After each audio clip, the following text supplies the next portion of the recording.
One की यात्रा। तमसा नदी को पार करने के पश्चात रथ तीव्र गति से बढ़ने लगा।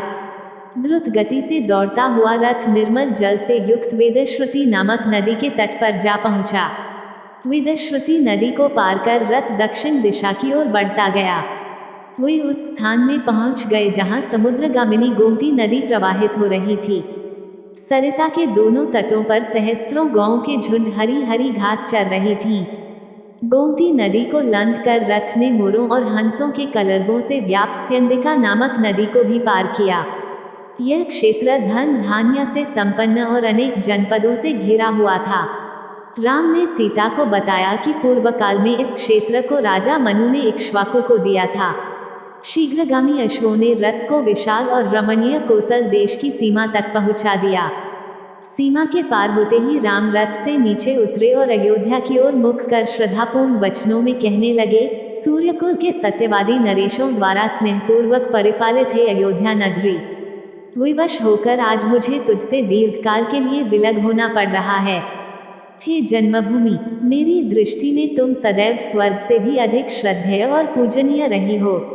तुम्हारी सेवा मेरा गौरव है, किंतु परिस्थितिवश मुझे आज तुम्हारी सेवा से विमुख होना पड़ रहा है।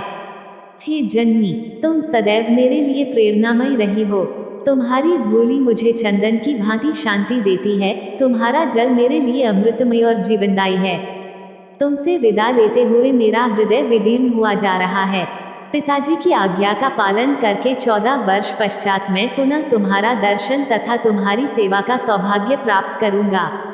तब तक के लिए हे माता, मुझे विदा दो। हे माता, तुम्हें शत शत प्रणाम, कोटि कोटि प्रणाम। इतना कहकर राम ने अयोध्या प्रदेश की धूलि को मस्तक से लगा लिया।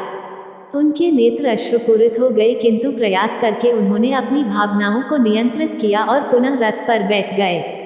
रथासीन हो जाने के पश्चात वे लक्ष्मण एवं सीता को मातृभूमि की गरिमा एवं महत्व के विषय में बताने लगे।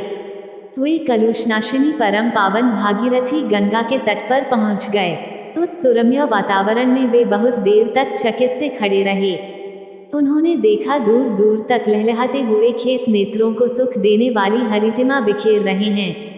वातावरण अत्यंत सुरम्य है। स्वर्ण कलशों से सुशोभित धवल मंदिर भक्ति की भावना को जागृत कर रहे हैं।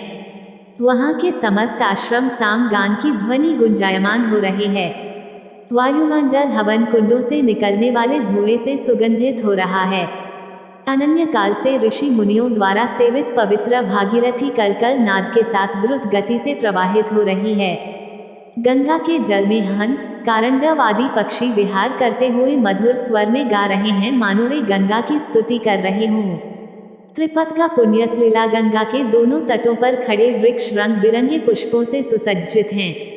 ऐसा प्रतीत होता है कि वे अपने फूलों का अर्घ्य चढ़ाकर गंगा का अभिषेक कर रहे हैं। वे इस मनोमुग्धकारी छवि निहारने में लीन हो गए। कुछ काल के पश्चात राम सुमंत से बोले, मंत्रव, आज हम यहीं विश्राम करेंगे। हंगुदी के उस विशाल वृक्ष पर कितने सुंदर तथा आकर्षक फल लगे हुए हैं। आज हम इन्हीं फलों का आहार करेंगे और रात्रि भी यहीं पर व्यतीत करेंगे। रामचंद्र का आदेश पाते ही सुमंत ने रथ को हंगुदी के वृक्ष के नीचे खड़ा कर दिया और अश्वों को निकट ही हरी हरी घास चरने के लिए छोड़ दिया। इसके आगे की कहानी आपको आने वाली अगली वीडियो में देखने को मिलेगी। यह वीडियो देखने के लिए धन्यवाद दोस्तों।